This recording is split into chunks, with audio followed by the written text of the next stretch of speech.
tac, voilà. Mais en fait, Arnaud, faut que tu le saisisses. Arnaud, faut que tu... Pardon, excusez-moi.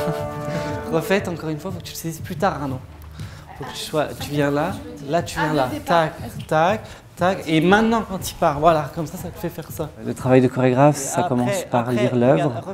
Ensuite, ça continue par aller visiter les châteaux et revisiter et revisiter. Et le château de Brézé, maintenant, ça fait peut-être 30 fois que j'y retourne. C'est poser les idées sur papier. Ensuite, en tant que directeur de projet, il y a un énorme travail en amont de gestion.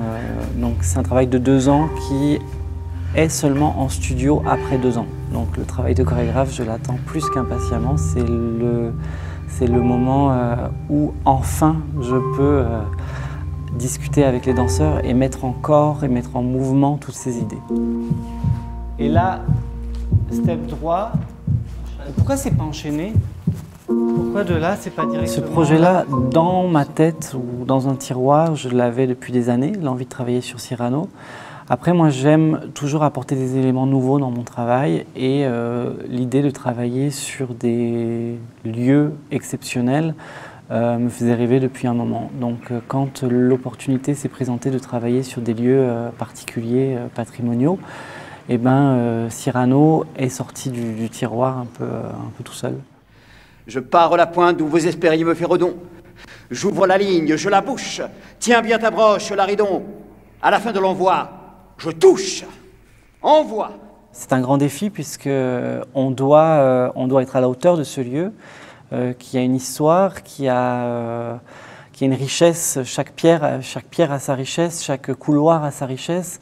Donc c'est une forme de contrainte excitante en fait, de devoir être à la hauteur de cet espace ou parfois être porté par une lumière, porté par un sol, par une température aussi, par une couleur, par beaucoup de choses qui sont dans ces lieux.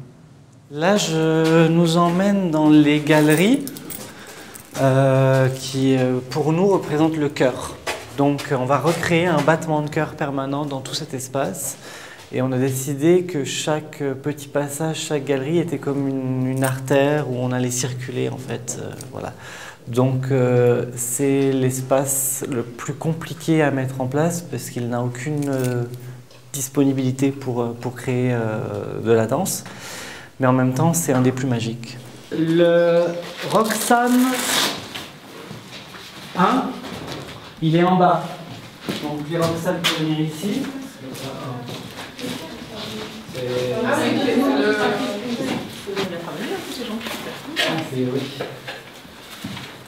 En fait, ce qui est beau, c'est de danser en bas. Faut pas qu'on te voit, faut pas qu'on voit ta tête, nous.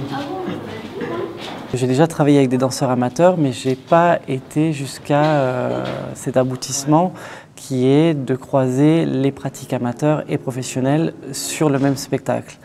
Donc c'est la première fois qu'on va faire ça. Il y a un groupe d'amateurs qui va se joindre à nous pendant une grande période de travail.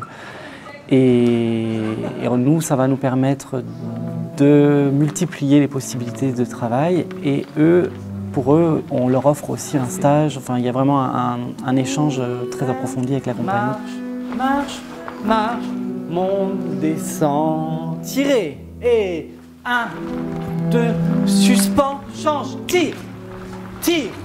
Et paf, paf, paf. On va aller travailler à ce que tout soit juste et à ce que chaque mouvement soit fait en fait. Parce que souvent les mouvements peuvent être pas aboutis, pas aller jusqu'au bout, pas être dans la sensation en fait.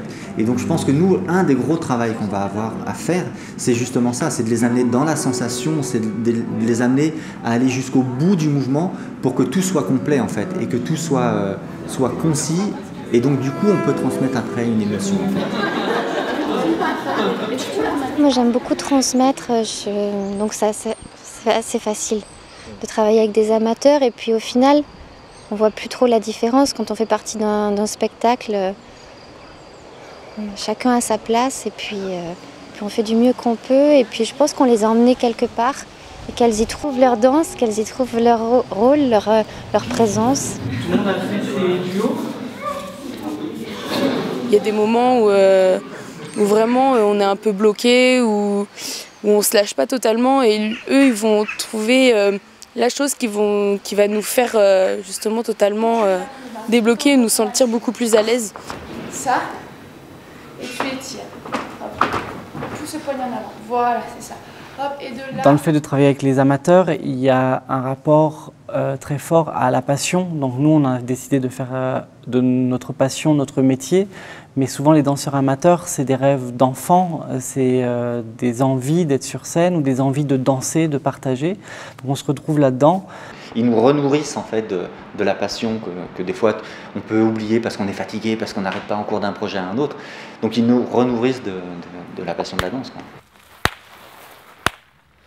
Ne regardez pas en bas, il ne faut pas avoir l'air triste avec les visages. Regardez plus haut, Lise. 1, 2, 3. Dansez grand. 1, 2, 3, 4, 5, 6, 7, 8 et 2. 2, 3, 4, 5, 6, 7, 8 et 3.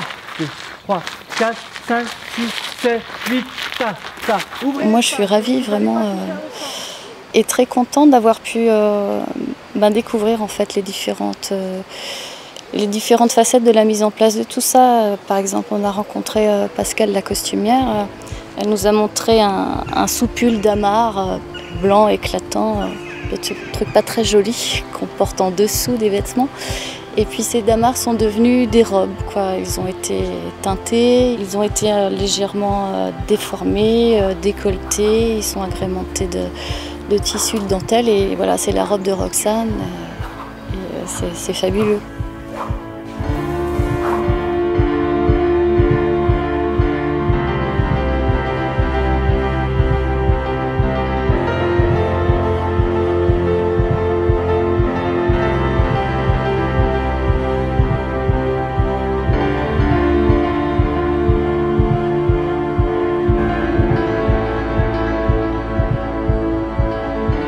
C'est toujours un moment particulier. C'est une parenthèse qu'on ouvre sur 5-6 semaines, assez intense parce qu'on vit avec les gens, on travaille tous les jours en studio, on sort un peu de la réalité quotidienne, on s'isole en fait.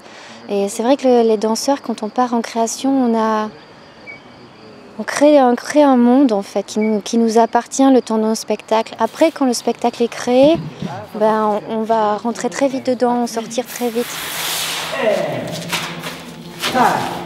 Tire, Charlie, tire, pousse, voilà, pousse, et pousse, tire, voilà, tac, tac.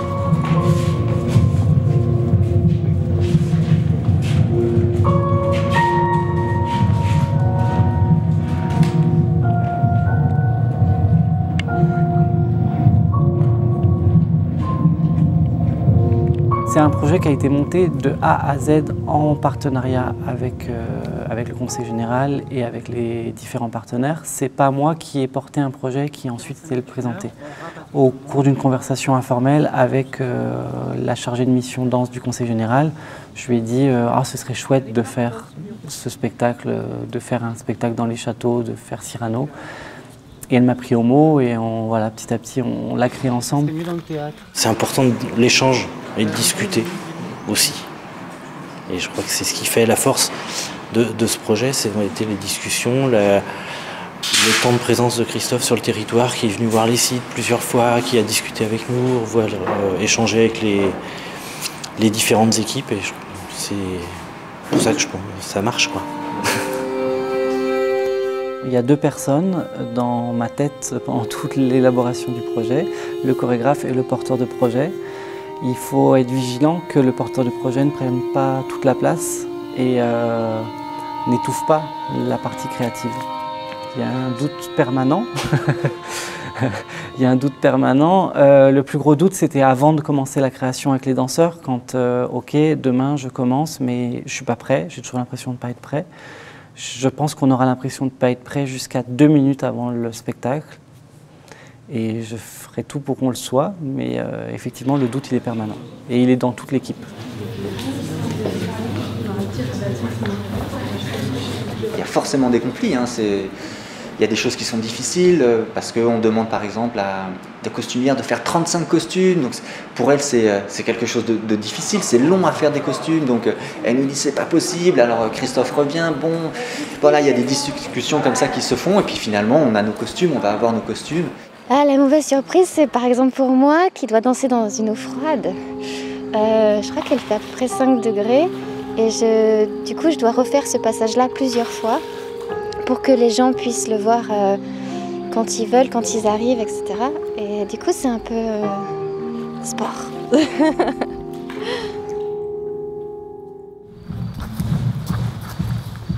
Bien net les bras là. C'est pas assez net, Candice. Hey, tac, tac, tac, tac. Hey,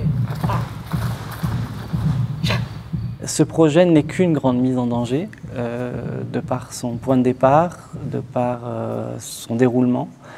C'est quelque chose que j'aime, effectivement. Après, il y a des moments où on aimerait passer peut-être plus de 48 heures sans surprise. Christian, Cyrano, Roxane, c'est magnifique!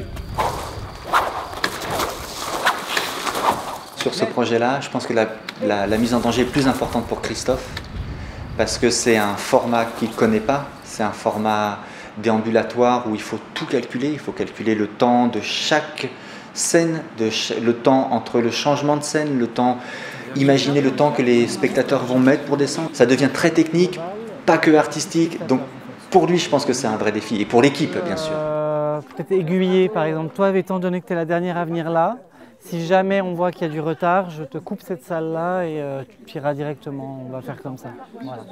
On sent l'œuvre, les personnages qui sont en train d'arriver dans le château, qui sont en train de l'habiter. C'est un super beau projet et une des plus belles choses de ce projet, c'est l'équipe quand même. Parce qu'on a vraiment une équipe extraordinaire, que ce soit les danseurs, que ce soit toute l'équipe technique, que ce soit les musiciens, le compositeur, jusqu'à la cuisinière qui fait partie de l'équipe à temps plein. On sent vraiment qu'il y a une belle énergie pour porter le projet. C'est que du plaisir parce qu'en plus, et je touche du bois, tout va bien pour l'instant.